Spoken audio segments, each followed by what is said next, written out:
Hinihingal at tensyonado po mga kababayan si BBM nung humarap siya sa media dahil kinastigo siya mga kababayan ng mga reporter na may kinalaman ka ba sa impeachment case laban kay VP Sara? Tingay to the max si BBM mga kababayan.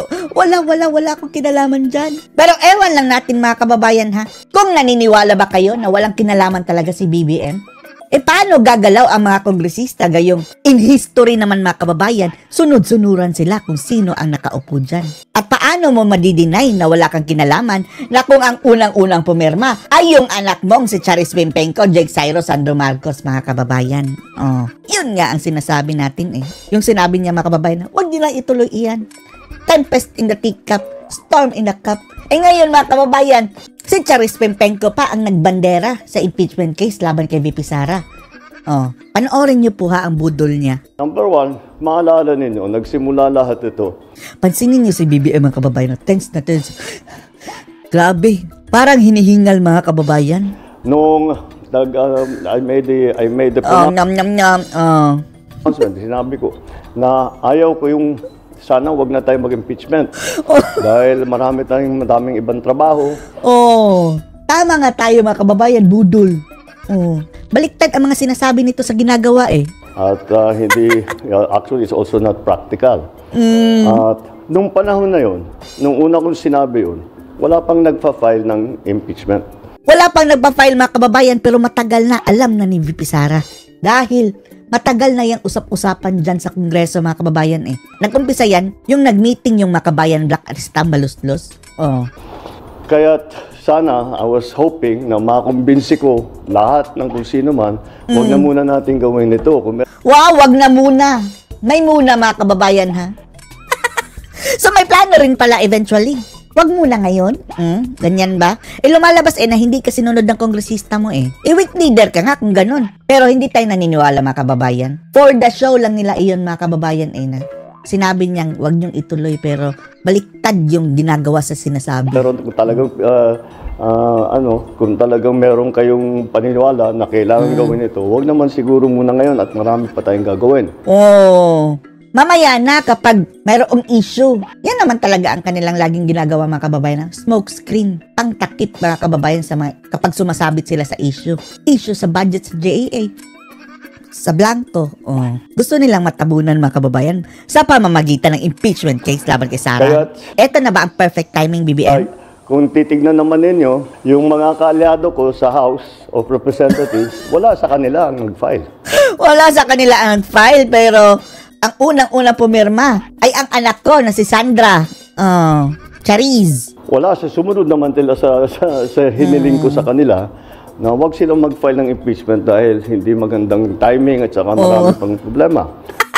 So ngayon na ang magandang timing. Dahil bistado sa mga blanco. Ngunit, may ibang grupo, of course, the Makabayan Group out of the House of Representatives, Senator Laila De Lima, the religious group nag-file ng 3. And if you remember, nung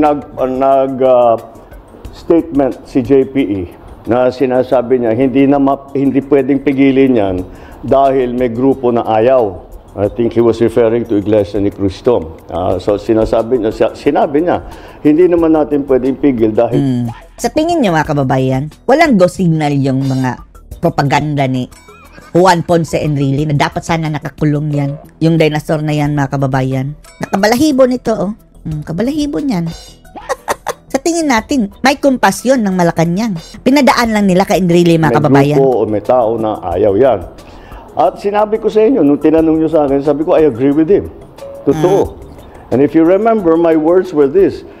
They will not, once the impeachment complaints are filed, they have no choice. The House has no choice.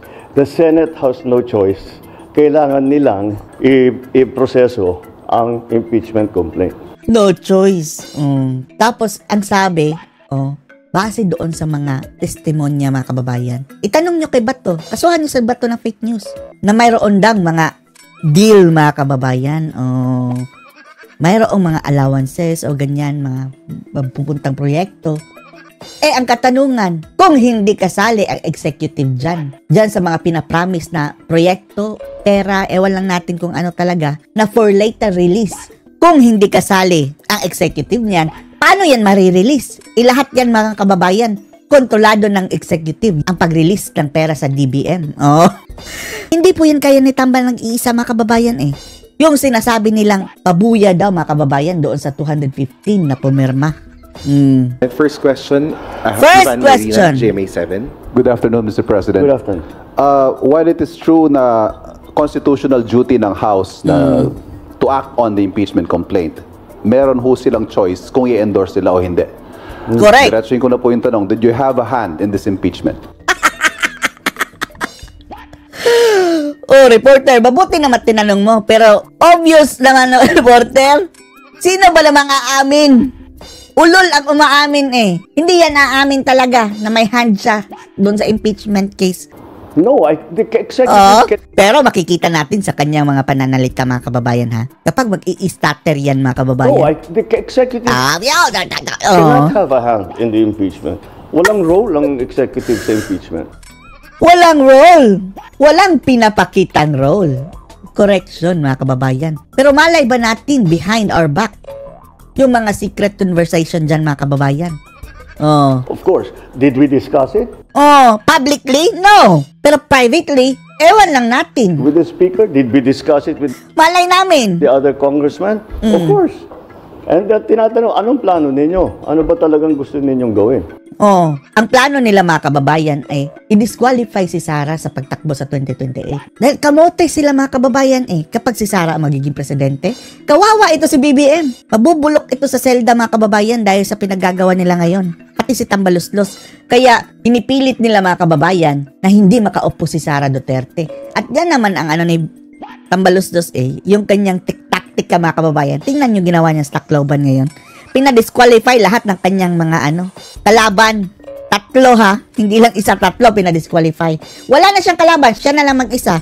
Ganyan din siguro ang gagawin niya sa 2028 mga kababayan. And that's it. Well, nandito na ito. Hindi na namin maiwasan. But the conventional thinking, Mr. President, is that nothing comes to pass in the House without the President or without Malacanang's. Correct! Media na mismo nagsabi, na walang gagalaw dyan sa Kongreso kung walang kumpas ng Pangulo. Blessing. Well, you give me too much credit. Yan na mga kababayan. Starter na. No. Lahat na ng mga bowels mga kababayan binigkas. Ganyan. But again, what the House has done is clearly the mandate that they have been, the constitutional mandate that they have to proceed with. Ang dapat imbestigahan dito mga kababayan ay kung totoo ba yung sinasabi nila mga kababayan na bato natatanggap daw ng pabuya mga kababayan. At ang sabi base sa nakikita natin sa social media, 150 million each. Totoo ba yun? Bawat isa sa 215 mga kababayan na pumirma, 150 million each. Bilyones yun mga kababayan kung gayon.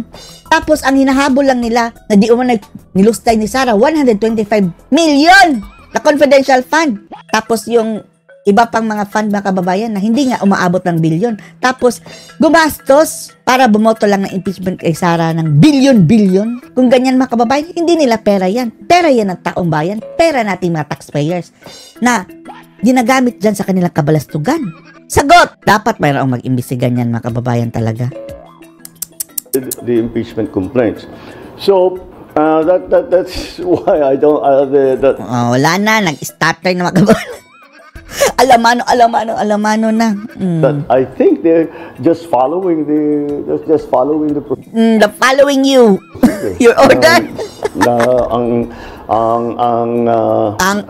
Tuloy-tuloy ito, na-transmit nila ang impeachment complaint sa upper house. Ano masasabi niyo dito mga kababayan na denied to the max si BBM na mayroon daw silang hand dyan sa impeachment pero defensive masyado, no? Bakit sila nagpatawag talaga ng press con at sabi mga kababayan, imamantli natin itong ganitong klaseng press con dahil mayroong mga importanteng mga pangyayari sa bansa katulad nitong impeachment ni Sara. Naalala natin yung hinuhuli nila si Kibuloy, mga kababayan, kay OJ Siege. Yan din ang sinabi niya na palagi siyang nag-aabang daw sa mga update sa TV. Anong masasabi niyo dito, mga kababayan? Post your comments below.